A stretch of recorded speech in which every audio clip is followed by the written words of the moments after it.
Messieurs, moi j'ai un message à faire passer parce que ça ne va pas, chers amis.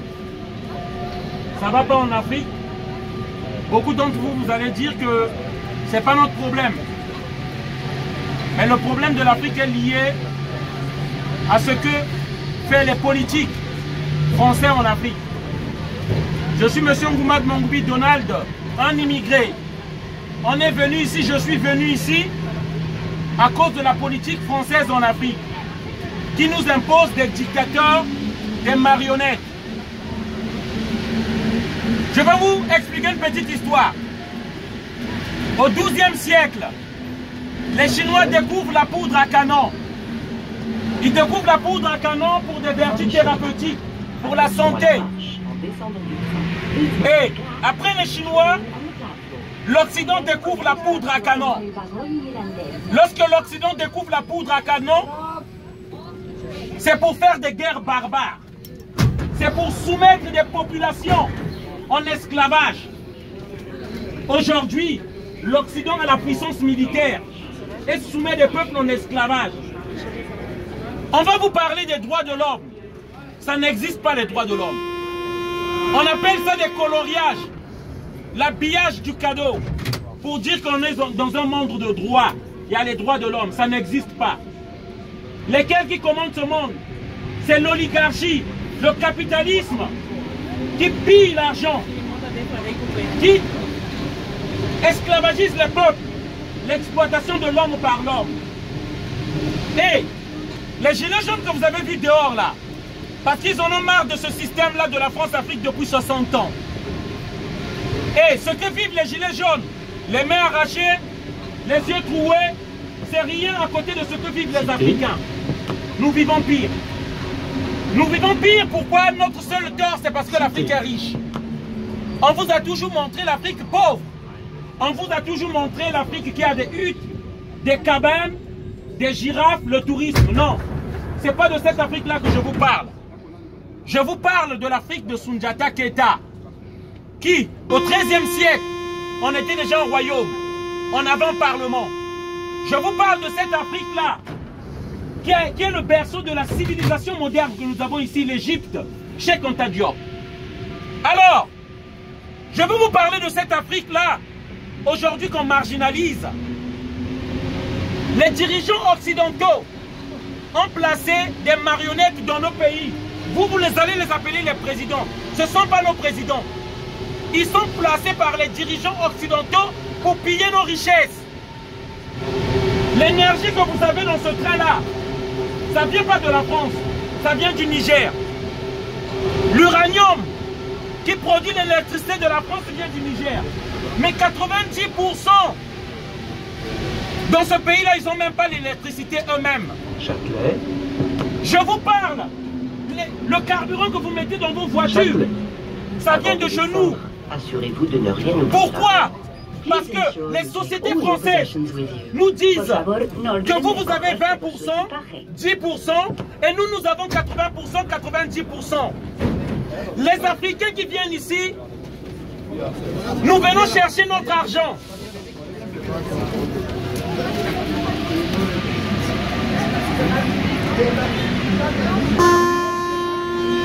Les Africains qui viennent ici, nous venons chercher ou pas notre argent.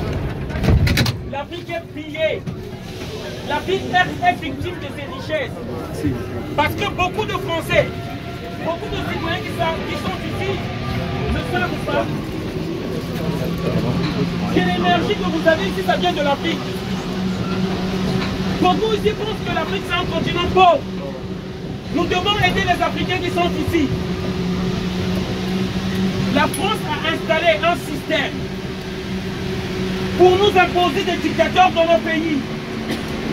Nous venons de métro en métro afin que les gens sachent, afin que tout le monde sache et qu'on dise qu'on ne le savait pas. L'Afrique est pillée de ses richesses. Et comme je le dis, au Gabon, le carburant que les voitures des Français contiennent, ça vient du Gabon, ça vient du Congo. L'Occident nous impose des dictateurs qui le soutiennent, avec des armes de l'Occident, dont la France, les États-Unis, la Belgique. Et nous voudons que tout le monde le sache, ici. Il faut que tout le monde sache cette réalité. Les migrants qui viennent ici, nous ne venons pas manger votre nourriture ni votre camembert. Les dirigeants français ont décidé de piller les richesses des Africains. Il est dit ici que les Africains voient le travail des Français, ce qui est faux, chers amis. La Côte d'Ivoire, c'est le premier pays producteur de cacao. Il n'y a pas de cacao en France ici. Il y a des usines de transformation de cacao ici. Ce qui revient à dire, lorsqu'on vient transformer le cacao ici, on donne du travail aux Français. Et on prend le travail des Africains. C'est ça la réalité. Il y a du jus de mangue que vous consommez ici. Mais il n'y a pas de manguiers ici, chers amis. C'est ça la vérité. Il n'y a pas de cacao ici, il n'y a pas de manguiers ici, il n'y a pas d'uranium ici. Le sol français, il est pauvre. Nous, ce qu'on demande, qu'on ne traite plus encore les gens d'immigrés. Que les politiques ne disent pas qu'il y a trop d'immigrés ici. Qu'ils ne trouvent pas comme cheval de bataille de leur combat politique qu'il y a trop d'immigrés. On est fatigué d'entendre qu'on prenne les immigrés comme les boucs émissaires. Parce que les vrais responsables de l'immigration, ce sont les dirigeants occidentaux, dont les Français. Le 7 février dernier, le 7 février 2019, je ne vous parle pas de 10 ans passés. Je vous parle il y a un mois, il y a 2 mois. L'armée française a bombardé des innocents tchadiens. L'armée française a bombardé des innocents tchadiens. Et lorsqu'on va voir des centaines de milliers d'immigrés à nos ports, on va continuer l'immigration. On va voir qu'il y a trop d'immigrés en France. Alors que c'est l'armée française qui tue les gens. C'est Macron qui donne l'ordre qu'on tue les Africains. On nous a imposé pour notre Brazzaville un président plus de 34 ans. Les dirigeants français valident la fraude au Sénégal pour maintenir Macky Sall.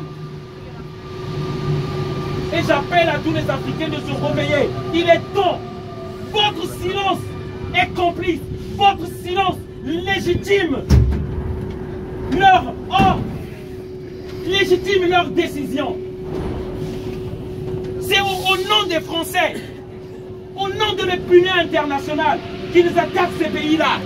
Ils disent que l'opinion internationale, vous avez décidé qu'on attaque ces pays-là.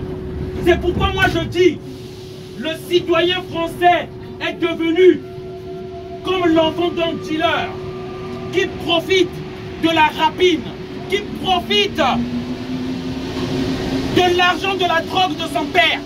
Lorsque vous ne parlez pas et que vous profitez de l'argent du sang qui vient d'Afrique, vous êtes responsable. Vous vous dites juste que vous travaillez, vous avez votre argent, mais ce travail-là, là où on transforme ces matières premières, ce qui vous donne du travail, c'est par le sang des Africains. Voilà le message que je voulais faire passer. Nous allons passer de train en train. Profitons de la liberté d'expression pour dire la réalité de ce qui se passe dans nos pays en Afrique. On n'est pas de mendiants. On a étudié. Il y a des intellectuels parmi nous. Mais nous subissons la barbarie des dirigeants occidentaux. Voilà le message. Bonne soirée à tous. Merci encore de nous avoir suivis. Voilà, merci.